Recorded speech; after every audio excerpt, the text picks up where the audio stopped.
Música como forma de arte ou entretenimento? Essa pergunta aqui do Gustavo Jazz, que deixou pra gente lá no nosso canal aqui do YouTube. Se você não conhece, sou o Matheus Starling, diretor da Starling Academy of Music. Estou aqui com o Thiago de Souza, professor também da Starling Academy of Music. Nosso canal aqui é para músico amador, profissional, enfim, todos que são entusiastas e também tocadores, né? Sim, opa, tangedores também, Isso. todo mundo vai. todo mundo, galera. Então vamos lá, vou começar aqui já respondendo a pergunta do Gustavo, né? Eu já poderia estragar com... Estragar com como a minha mente fala quando fica em suspense, né? Mas eu já dou minha opinião, na verdade, aí o Thiago fica à vontade para discordar, né? Na verdade é o seguinte, eu já falei sobre esse tipo de assunto, e na verdade a gente está fazendo esse assunto assim, pensar, né? A gente falou, vamos pegar um assunto rapidinho aqui, vimos ali a pergunta do Gustavo, não tem nada combinado aqui. Na verdade é o seguinte, música, ela é sempre as duas coisas. Ela pode ter um aspecto mais artístico em algum momento, um aspecto mais de entretenimento, né? Mas em todo momento que você está fazendo música, você está fazendo um pouco de cada coisa. Quem é que julga se é mais arte ou se é mais entretenimento? Porque as pessoas, quando estão ouvindo música, você pode ouvir música de maneira contemplativa, no seu quarto aqui, mas está te entretendo. Não é entretenimento no sentido... talvez comercial, de você ir para um lugar, gastar dinheiro e consumir produtos, mas está te entretendo, você está saindo da sua realidade, está pensando na música, mesmo que seja um momento de introspecção, é entretenimento nesse sentido mais micro, né? Sim, eu acho que já começa tendo que dar um passo atrás e ver justamente o que essas palavras significam, né? Arte, entretenimento, igual você falou, assim. Uma coisa é, por exemplo, você usar o objeto lá, o artefato musical para te entreter, seja para você ter um momento onde o aspecto melancólico fique mais aflorado, ou então para você ficar alegre, algo como a música como um dispositivo, né? Sim. Igual, por exemplo, você vai sair, você não vai ouvir...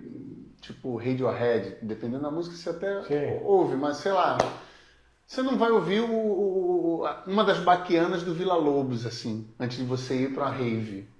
Não encaixa. Então, de certa forma, você precisa da música para meio que preparar um determinado ambiente interior, mental, psicológico, seja lá o que for, e acaba que aquilo vai... Aí entra um significado, né? De você está sendo entretido.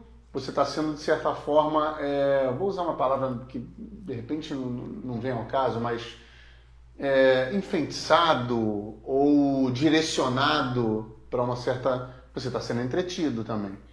Agora, quando você pensa em entretenimento como uma indústria, como um negócio, aspectos de mercado, aí já são outros 500. E a mesma coisa, quando você fala de arte, então, aí, cara, o negócio, se você volta lá...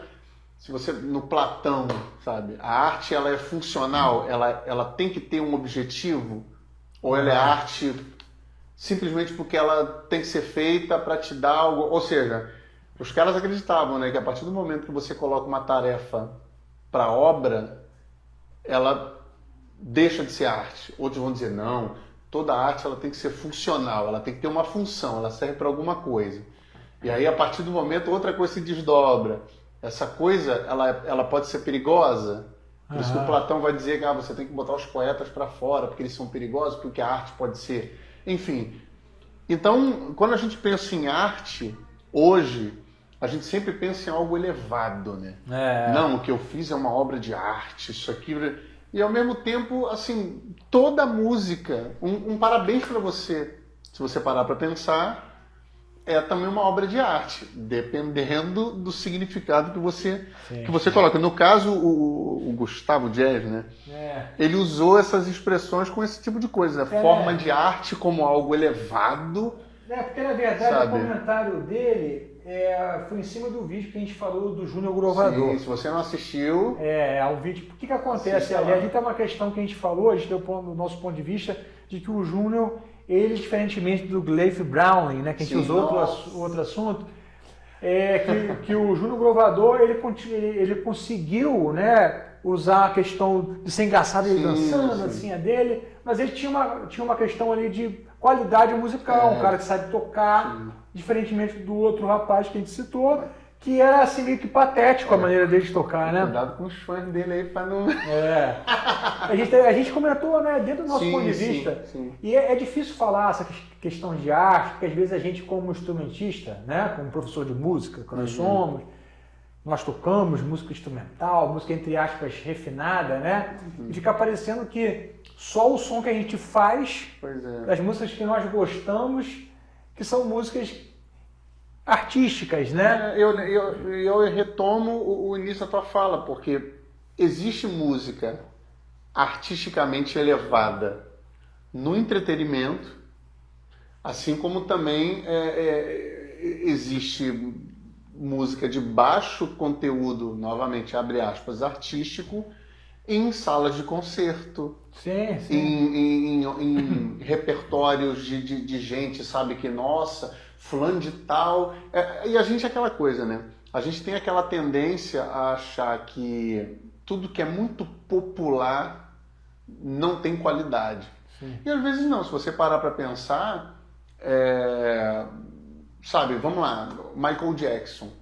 Vendeu disco pra caramba. Gonzaguinha, né, cara? Todo mundo consumia, sabe? Tava em tudo quanto é lugar e é artisticamente, novamente naquele sentido, é artisticamente elevado. Tem muita complexidade ali, tanto que é uma música que, sei lá, o Michael Jackson morreu, deve ter o quê? Uns 10 anos ou mais? É por aí. Ainda tá rolando, sabe? Um dia desses eu vi, não sei se você viu esse vídeo, que o cara colocou... os maiores vendedores de disco. Eu vi já isso aí. Então, assim, você vê, cara, que tem uma hora que... Chegou no momento que eu comecei a... É engraçado como é que aquele vídeo te seduz, né? Que é um vídeo que vai falando dos artistas que ao longo das décadas, o ranking que eles vão se posicionando. Eu acho que o cara vem desde a década de 60, eu acho. Que deve ser o momento que a indústria, pelo menos aqui no Brasil, né? Que a indústria de disco se organiza de maneira mais, sabe, mais efetiva. Aí o cara vem, chega no momento que você fica, pô, mas cadê o fulano? Será que ele vai aparecer? Aí tu fica, tem uma hora que o Elvis Presley tá lá em cima, daqui a pouco ele vem descendo, ele dá uma subida, aí daqui a pouco, sei lá, aparece Beatles e depois, e o Rolling Stones assim, lá no finalzinho, daqui a pouco some de novo. Tem uma hora que o Phil Collins aparece, que ele fica bem efetivo assim, daqui a pouco ele vem descendo, vem subindo. Conforme você vai acompanhando a lista, você vê, cara, só gente da pesada, mas ao mesmo tempo aparecem grupos que, por exemplo, pro meu nicho, tem uns certos nomes que apareciam ali que você falava, pô, cara, mas por que esse nome tá aí? Esses caras venderam tanto disco assim, sabe? E ao mesmo tempo, por exemplo, o Pink Floyd, sabe? Tu fala, cara, como é que esses caras... E é isso, sabe? Não, é uma tendência, às vezes, a gente achar que tudo que é artisticamente elevado não pode ser comercial. E aí o cara... Tem gente que aí já entra numa outra questão. O troço faz sucesso, o cara, não, então já não é mais bom, então não é legal. Sim. Se tá vendendo, se todo mundo tá gostando, eu já não gosto mais. E ao mesmo tempo isso, sabe? Até onde o entretenimento é ruim, sabe? Até onde uma música que de repente faz a pessoa dançar, ou uma música que toca numa festa, aquela música não tem complexidade, sabe? Eu acho que são pontos diferentes, são conceitos que a gente vem carregando, né? E a gente vai... não, é uma obra de arte. Mas, caramba, eu falei, parabéns pra você, uma música que você canta numa brincadeira de criança, será que não é arte? Isso é que acontece, cara, é como se tivessem dois potes aqui, né? O pote da arte, vamos esquecer dessa percepção acadêmica, tá? Eu digo assim, uma coisa que tem experimentalismo, não está preocupada em vender nada, tá? As pessoas estão fazendo música somente pela música, pensando no público de músicos ou pessoas que gostam de sentar e apreciar uma música, tá? Eu estou falando de música que as pessoas apreciam. E a gente está falando aqui do lado de cá de entretenimento puro. O que é isso? Pessoas que vão consumir a música apenas para entreter vender cerveja no show. De repente tem outras coisas envolvidas. Então, assim, é uma indústria aqui muito lucrativa, tá? E aqui tem uma indústria muito pouco lucrativa. Agora, daqui até aqui, tem um milhão aqui de possibilidades. Né? Eu, por exemplo, tenho 4 álbuns solo, o Thiago participou do último. O meu primeiro álbum é super experimental. Né? Tem muita coisa experimental de vanguarda, todos os meus álbuns têm isso. Meu último álbum, eu cheguei um pouquinho mais pra cá, a gente pegou umas influências do Snark Pup, uma coisa um pouco, por exemplo, o Snark Pup é uma música, ninguém tem dúvida que é refinado. Até o repertório que você escolheu. Mas o Snark Pup, eles acertaram muito, né? Conseguiram sair daquele métier muito de músicos. Então é o seguinte, você percebe que a própria carreira do músico, do instrumentista, ele é uma luta o tempo inteiro com isso. Né? O Thiago agora está tocando, qual é o nome da menina que você está tocando? Malia, é uma cantora pop que o Thiago está acompanhando, né? 100% pop. Sim. E ele está tocando lá, mas toca comigo. Então o tempo inteiro nós, como músicos, a gente está assim, cara, o quanto que eu vou atuar desse lado, o quanto que eu vou atuar desse lado que talvez me faça mais na minha cabeça. Né? Os meus 4 álbuns solos estão ali. Eu vim um pouquinho para cá, mas eu estou longe de chegar aqui. Eu já tive as minhas bandas pop e eu cheguei e me escolhi completamente disso e como músico tá tudo certo, né? Agora, irmão, isso aí tem um preço a se pagar, né? Não tem como você ser completamente pop e ao mesmo tempo ser... Acho que tem que ter a verdade, né, cara? Acho que é complicado você estar aqui sem verdade. Você vai fazer concessões. Porque você tá ali sem verdade no experimentalismo, na arte pura. E também estar aqui sem verdade é complicado, né, cara? Porque você vai estar infeliz e não está acreditando no que está fazendo, né? E aquilo. E a gente, por exemplo, estou generalizando, às vezes a pessoa tem dificuldade de aceitar que uma pessoa que faz pop, ela pode estar tipo, caraca, essa é a música que eu sempre quis fazer e é isso aqui. E ao mesmo tempo, por incrível que pareça, tem gente que faz essa onda, novamente, não tô divagando aqui. Podem ter pessoas que fazem instrumental, aquele MPB sofisticado, o cara vai falar, maluco, cara, por que eu tô tocando essa parada, velho? Não tem nada a ver comigo. São os espectros, né? Entre as duas paradas, assim, muita coisa acontece. E aí, essa separação, novamente, esse é um ponto importante, né? Essa separação entre obra de arte e entretenimento. Se entretenimento não pode ser obra de arte, se obra de arte não pode ser entretenimento. Cara, isso vem de, sabe...